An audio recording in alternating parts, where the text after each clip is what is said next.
Main बात यह है कि गुड्डू मुस्लिम। देखिए, सवाल इसलिए उठ रहा है क्योंकि जिस समय उसको उसकी गोली मारकर हत्या की गई, उस समय भारी तादाद में वहाँ पर पुलिस मौजूद थी, भारी तादाद में मीडिया कर्मी मौजूद थे और आम जनता भी थी जो वहाँ पर आसपास जो देख रही थी सब कुछ। तो कहीं ना कहीं ये सवाल उठ रहा है कि इतनी सारी पुलिस सुरक्षा अगर आसपास थी तो ऐसे में उसकी जो है गोली मारकर हत्या कैसी कर दी गई। हमने उसकी तस्वीरें देखी और तस्वीरों में साफ तौर पर ये नजर आया कि किस तरीके से मीडिया कर्मी बनकर के मीडिया कर्मी के लिबास में आए थे जो हत्यारे थे और उन्होंने साफ तौर पर जो है उनको गोली मार दी। अशरफ को गोली मारी सबसे पहले, उसके बाद पहले अतीक को गोली मारी, उसके बाद अशरफ को गोली मारी। तो ये जो घटनाक्रम हुआ इसके पीछे इसीलिए पुलिस प्रशासन पर सवालिया निशान खड़े हो रहे हैं कि आखिरकार इतनी कड़ी सुरक्षा के बीच में अतीक की गोली मारकर हत्या कैसी कर दी गई। उसके बाद हमने देखा कि जैसे ही गोली मारी गई उसके बाद जितने भी तीनों आरोपी थे तीनों ने हाथ खड़े करके खुद को सरेंडर कर दिया और जय श्री राम के नारे भी लगाए। तो इसीलिए ये सवाल उठ रहा है कि आखिरकार जो हत्या की गई है वो किस लिए की गई है। पुलिस की पूछताछ में आरोपियों ने बताया है कि लश्कर तैयबा से जो संबंध था अतीक अहमद का और उन्होंने काफ़ी हत्याएं भी की थी। इसके अलावा पाकिस्तान से सीधा संबंध था, इसलिए उसकी हत्या की गई।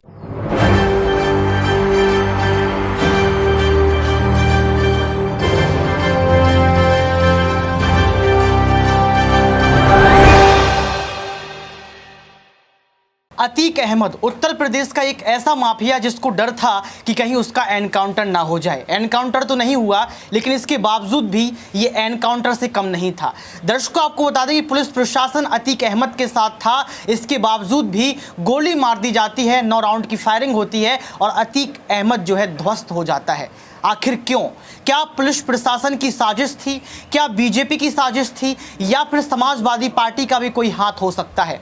नमस्कार, आपके साथ मैं हूं ऋतिक सविता। स्वागत है आपका SPN 9 न्यूज में। दर्शकों, आपको बता दें कि अतीक अहमद एक ऐसा माफिया जो उमेश पाल हत्याकांड से जुड़ा रहा।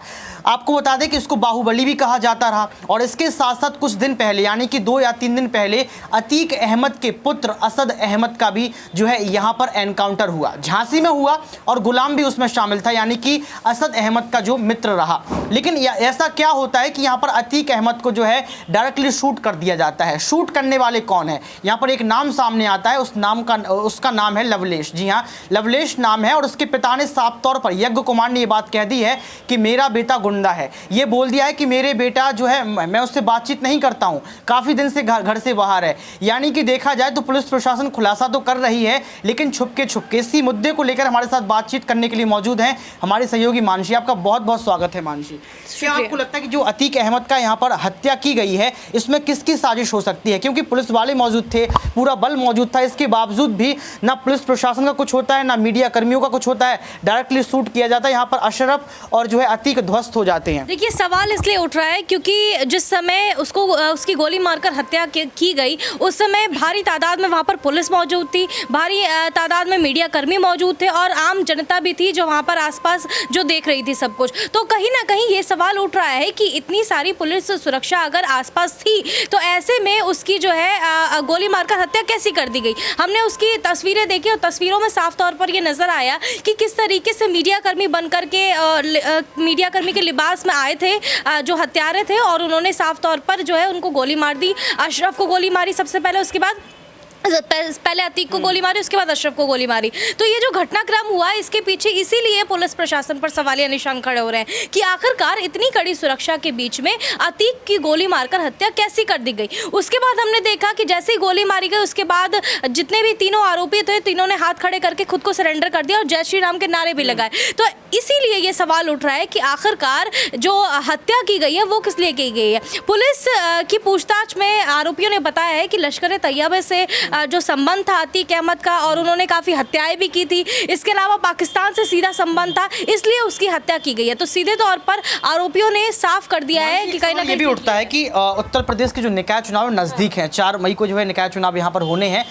जो है यहाँ पर नाम भी घोषित कर दिए गए हैं, टिकट के उम्मीदवार भी घोषित कर दिए गए हैं। क्या निकाय चुनाव के पहले योगी आदित्यनाथ ये बताना चाहते थे, बीजेपी ये बताना चाहती थी कि उत्तर प्रदेश में माफिया जिंदा नहीं रहेंगे, माफियाओं के लिए कोई जगह नहीं है? क्योंकि आपने कई बार देखा होगा होगा कि योगी आदित्यनाथ इस तरीके के बयान देते रहते हैं, क्या इसको चुनाव से जोड़कर देखना ठीक है? क्योंकि यहाँ पर विपक्ष और तमाम नेता तो यही आरोप लगा रहे हैं। बिल्कुल, चुनाव से जोड़कर इसको इसलिए देखा जा रहा है क्योंकि हमने देखा है कि यूपी का निकाय चुनाव काफी नजदीक है। ऐसे में योगी आदित्यनाथ की सरकार पर काफी समय से सवाल इसलिए खड़े किए जा रहे थे कि अतीक अहमद को अब तक पकड़ा क्यों नहीं गया। जब वो फरार चल रहा था तब ये सवाल किया जा रहा था, उसके बाद उसका एनकाउंटर कब होगा इसको लेकर के सवाल किया गया। जब उसके बेटे असद का एनकाउंटर किया गया तब उसको जितनी भी विपक्षी पार्टियां हैं फेक एनकाउंटर बताया गया, कानून व्यवस्था को अपने हाथ में ले लिया गया, ये बात योगी आदित्यनाथ के लिए कही गई।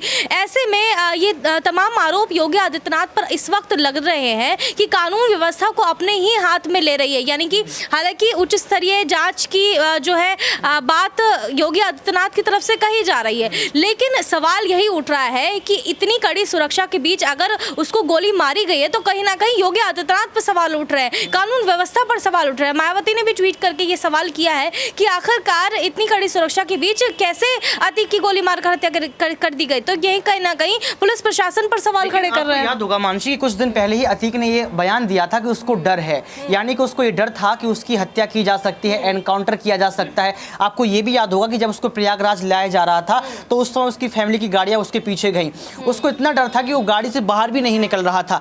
क्या यहाँ पर अतीक को यह बात पता था कि आने वाले वक्त में उसकी हत्या की जा सकती है या एनकाउंटर किया जा सकता है? क्योंकि गिरिराज सिंह जो कि केंद्रीय मंत्री, वो ये बात कह रहे हैं कि अतीक अहमद समाजवादी पार्टी को लेकर कुछ बड़ा खोलने वाला था। यानी कि यहाँ पर यह आरोप लगाया जा रहा है कि ये शायद समाजवादी पार्टी की भी साजिश हो सकती है। इसको आप कैसे देखती हैं? बिल्कुल, समाजवादी पार्टी पर भी सवालिया निशान खड़े हो रहे हैं क्योंकि उनको बचाने के लिए भी हो सकता है कि ये जो किया गया है पूरा षड्यंत्र रचा गया हो, लेकिन इस पर अभी जवाब देना काफ़ी मुश्किल होगा क्योंकि जब तक जांच नहीं हो जाती है कि आखिरकार आरोपी जो है उन्होंने जो हत्या की उसके पीछे की आखिरकार वजह क्या है। आखिरकार सीधे तौर पर तो वो यही कह रहे हैं कि पाकिस्तान से सीधे संबंध है अतीक अहमद की, इसलिए उनको मारा गया है। लेकिन अभी शाइस्ता परवीन जो है वो फरार चल रही है। हो सकता है कि अगर वो सरेंडर कर देती है और पुलिस के सामने कोई बयान देती है तो ये बहुत महत्वपूर्ण हो जाता है। हमने देखा कि बीएसपी जो है वो शाइस्ता परवीन को टिकट देने वाली थी लेकिन नहीं दिया। लेकिन पॉलिटिकल यहाँ पर जो एजेंडा एक तरीके से सेट किया जा रहा है, मुझे ऐसा लगता है कि ये एक बड़ी वजह हो सकती है। किसी और को भी टारगेट किया जा सकता है क्योंकि यहाँ पर देखा जाए तो अतीक अहमद की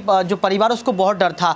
यहाँ पर असद की बात कर लो, अशरफ की बात कर लो, अतीक की बात कर लो, गुलाम, यानी कि 4 लोग अभी इस वक्त जो है खत्म हो चुके हैं, इस दुनिया को छोड़कर जा चुके हैं। तो क्या आने वाले वक्त में किसी और के साथ ऐसा हो सकता है? क्या योगी आदित्यनाथ को यहाँ पर अतीक अहमद के परिवार को सुरक्षा नहीं देनी चाहिए? ये अहम सवाल इसलिए मेरा रहेगा क्योंकि लगातार देखा जाए तो पहले भी अतीक अहमद ने सुरक्षा की मांग की थी, लेकिन उसकी सुरक्षा में इस तरीके से छूट होती है कि कहीं ना कहीं ये पूरा मामला जो है आप देख सकते हैं कि यहाँ पर मौत में सिमट जाता है। बिल्कुल, अतीक अहमद के परिवार में जितने बाकी सदस्य हैं उनकी सुरक्षा यहाँ पर बेहद अहम हो जाती है। हालांकि कुछ लोगों का ये भी कहना है कि उनकी सुरक्षा क्यों दी जानी चाहिए क्योंकि उनके परिवार के लोगों ने इतना घिनौना अपराध किया है, तो कहीं ना कहीं ये भी बात निकल करके सामने आ रही है। लेकिन सवाल यही उठता है कि जो अपराध करने वाला है उसके ऊपर जो अगर हत्या का अपराध अगर उसके ऊपर लगा गया है तो उसकी जो बदला लिया जाएगा वो हत्या से ही तो नहीं लिया जाएगा।